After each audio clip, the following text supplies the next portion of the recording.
بسم اللہ الرحمن الرحیم۔ السلام علیکم ورحمۃ اللہ وبرکاتہ۔ حضرت ابن عباس حضرت کعب بن احبار سے نقل کرتے ہیں کہ انہوں نے بتایا کہ بنی اسرائیل میں ایک صدیق تھا جو عبادت میں منفرد مقام رکھتا تھا۔ یہ ایک عرصہ تک اپنی خانقاہ میں عبادت کرتا رہا۔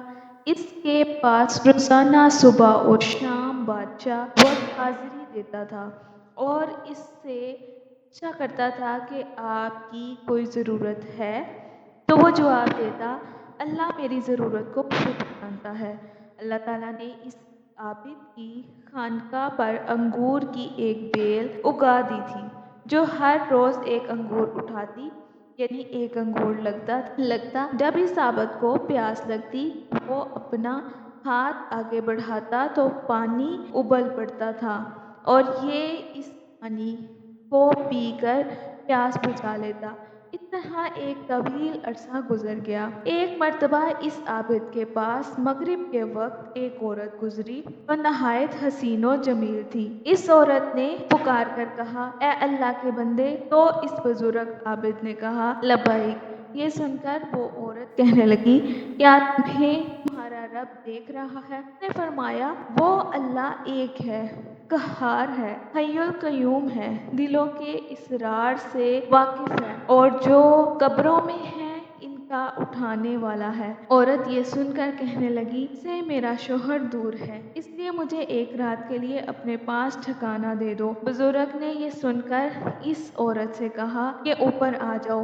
بس وہ عورت اوپر چڑھ گئی اور اس بزرگ کی خانقاہ میں پہنچ گئی۔ وہاں پہنچنے کے ساتھ ہی اس عورت نے اپنے جسم سے کپڑے اتار پھینکے اور ننگی کھڑی ہو گئی اور اس عابد کے سامنے اپنا ننگا بدن ظاہر کر دیا۔ یہ منظر دیکھ کر اس بزرگ نے اپنی آنکھیں بند کر لی اور فرمایا، تو تباہ ہو جائے، اپنے آپ کو ڈھانپ لے۔ یہ سن کر اس عورت نے جواب دیا، تیرا کیا جاتا ہے؟ اگر تو آج رات مجھ سے فائدہ اٹھا لے۔ تو بزرگ نے سن کر اپنے نفس سے مخاطب ہو کر کہا، اے نفس! تو کیا کہتا ہے؟ نفس کہنے لگا، اللہ کی قسم میں تو فائدہ اٹھاؤں گا۔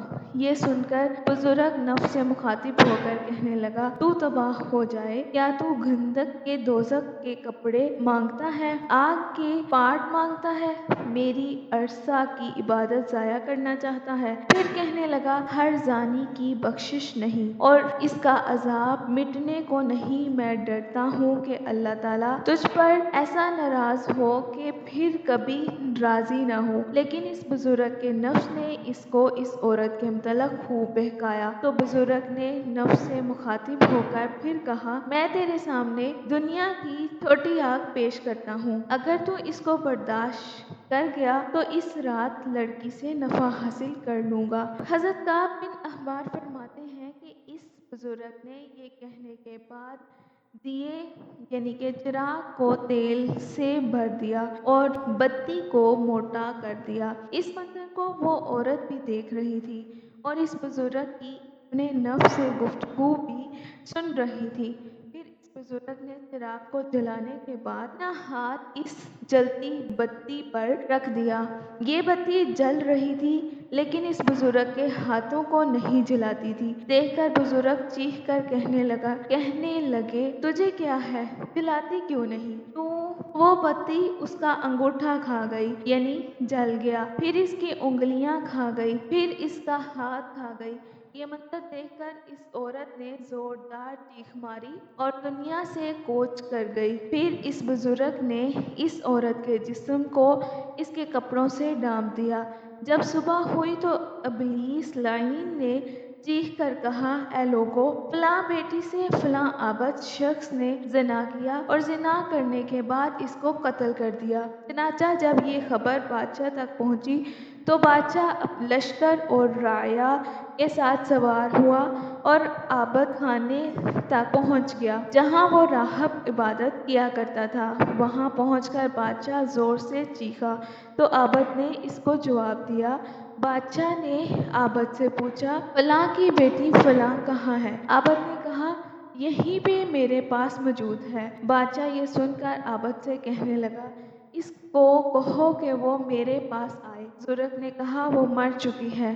یہ سن کر بادشاہ کہنے لگا چونکہ وہ زنا کے لیے رضامند نہیں ہوئی حتیٰ کہ انہیں ایک جان کو قتل کر دیا جس کو اللہ تعالیٰ نے حرام قرار دیا ہے۔ پھر بادشاہ نے غضبناک ہو کر اس عبادت خانے کو گرا دیا اور عابد کی گردن میں زنجیر ڈالی اور اسے گھسیٹنے لگا، اور عورت کی لاش کو وہاں سے اٹھا دیا گیا اور اس عبادت خانے کو گرا دیا گیا۔ اس وقت کے لوگوں کا دستور تھا کہ زانی کو آرے کے ساتھ چیر دیا کرتے تھے۔ عابد کا ہاتھ جو رات کے واقعے میں جل گیا تھا، اسے عابد نے ہاتھ کی آستین میں چھپا پایا ہوا تھا، اور وہ عابد واقعے کی حقیقت کسی کو بتا نہیں رہا تھا۔ چنانچہ آرے کو عابد کے سر پر رکھا گیا۔ جلادوں کو حکم دیا گیا کہ آرا جلا دو۔ چنانچہ حکم ملتے ہی جلادوں نے تعمیل کی اور آرا جلا دیا۔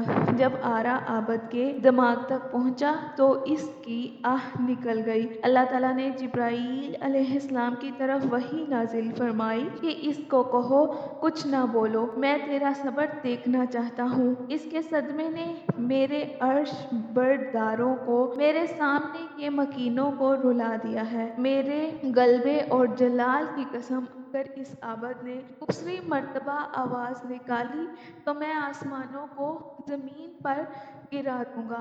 چنانچہ اس عابد نے دوسری مرتبہ آہ نہیں نکالی اور نہ کوئی بات بتائی حتیٰ کہ اس حالت میں اس کا انتقال ہو گیا۔ چنانچہ جب وہ فوت ہو گئے تو اللہ تعالیٰ نے اس مردہ عورت میں روح ڈالی جو عابد کا عمل دیکھ کر دنیا سے کوچ کر گئی تھی۔ تو عورت نے لوگوں سے مخاطب ہو کر کہا اللہ کی قسم یہ مظلوم ہو کر فوت ہوا ہے، اس نے زنا نہیں کیا تھا اور میں ابھی تک کنواری ہوں۔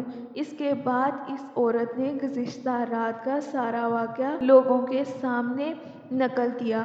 تو یہ سن کر جب لوگوں نے اس کا ہاتھ نکالا تو جیسا لڑکی نے بتایا تھا ویسا ہی جلا ہوا تھا۔ یہ دیکھ کر لوگ کہنے لگے کہ اگر ہمیں علم ہوتا کہ اصل حقیقت کیا ہے تو ہم کبھی بھی اس کے جسم کو نہ چیرتے۔ عابد دو ٹکڑے ہو کر زمین پر گر پڑا اور لڑکی بھی جیسے پہلے مردہ تھی ویسے ہی ہو گئی۔ پھر ان دونوں کو دفنانے کے لیے قبریں کھودی گئیں تو اس میں کستوری، عنبر اور کافور کی خوشبوئیں مہک رہی تھیں۔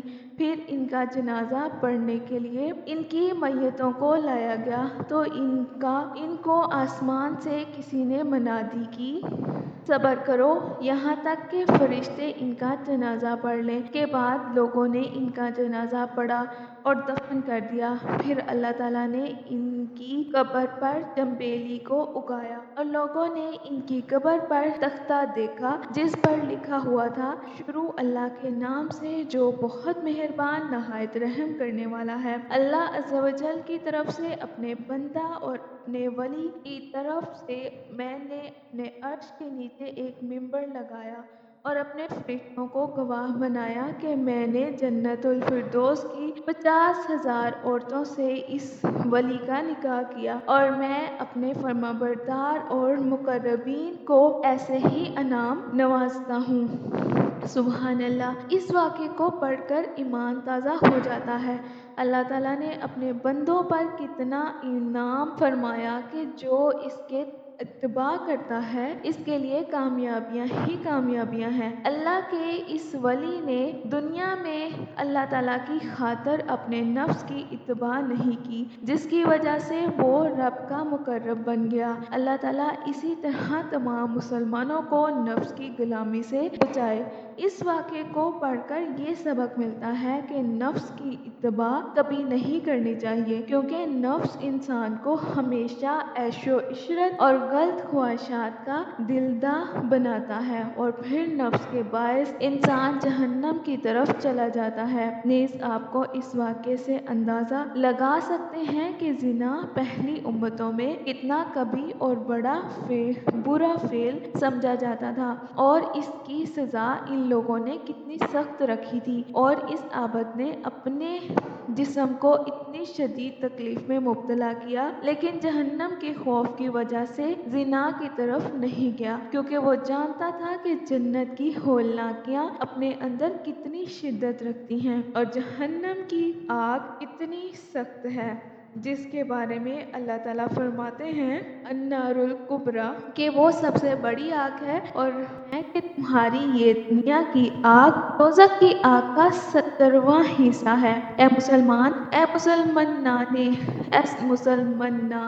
عالم، زنا کی شدت اور ہلاکت خیزیوں کا اندازہ قرآن و حدیث اور تاریخ اسلام کے واقعات میں آئے ہوئے ان کھلے اور واضح احکامات کو پڑھ کر ہو جاتا ہے، جس سے ہر مسلمان کو یہ فکر کرنی چاہیے کہ وہ اس گناہ عظیم کا مرتکب ہونے سے بچے۔ اللہ تعالیٰ نے انسان کی ہدایت کے لیے واضح راستے بیان کیے ہیں، جن پر چل کر انسان خود کو عذاب العلیم سے محفوظ رکھ سکتا ہے۔ بس عقل مند وہی ہے جو گناہوں کی اس پر خار وادی سے اپنا دامن اٹھا کر گزر جائے۔ اللہ تعالیٰ ہمیں اور آپ کو اس ایسے عمل سے اور اس جیسے کوئی بھی برے عمل سے محفوظ رکھے۔ اپنا خیال رکھیے گا۔ السلام علیکم ورحمۃ اللہ وبرکاتہ۔